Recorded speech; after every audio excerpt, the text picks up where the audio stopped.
അവസ്ഥയിലേക്ക് എത്തുമ്പോൾ എത്ര കുട്ടികൾ എത്തുമെന്നുള്ളതാണ് നമ്മൾ നോക്കേണ്ടത്. ഒരു സംശയവുമില്ല, ഈ രീതിയിലാണ് ഷെഡ്യൂൾ പോകുന്നതെങ്കിൽ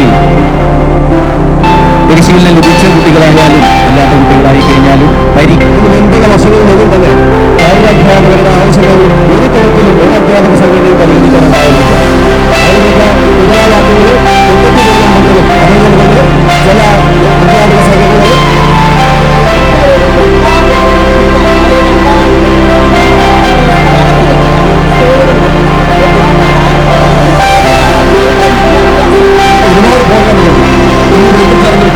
നമുക്കറിയാം ഓരോ വ്യക്തിക്കും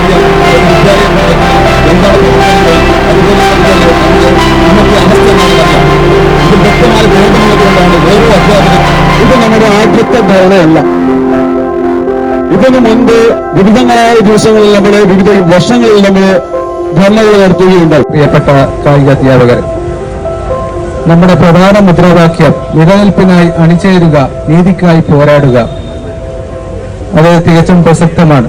ആശംസ അർപ്പിച്ച് സംസാരിച്ച പ്രിയ കായിക അധ്യാപക സുഹൃത്തുക്കളെ, ഏറ്റവും സ്നേഹമുള്ള മറ്റു കായിക അധ്യാപക സുഹൃത്തുക്കളെ, ഒരുപാട് കാര്യങ്ങളെക്കുറിച്ചൊന്നും തന്നെ ഞാൻ വീണ്ടും ഇവിടെ വിശദീകരിക്കണമെന്നില്ല.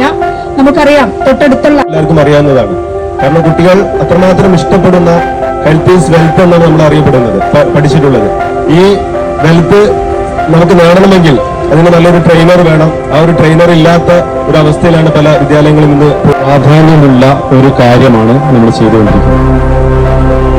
കാര്യം ഒരു കുട്ടിയുടെ, ഒരു വിദ്യാർത്ഥിയുടെ ഏത് രീതിയിലുള്ള വികസനം ലക്ഷ്യമിട്ട് മുന്നോട്ട് പോകുമ്പോഴും അവർക്ക് ആദ്യം വേണ്ടത് ആരോഗ്യമാണ്. ആരോഗ്യമില്ലാതെ ഒരു കാര്യവും നമുക്ക് നേടിയെടുക്കാൻ പറ്റില്ല എന്നതാണ്.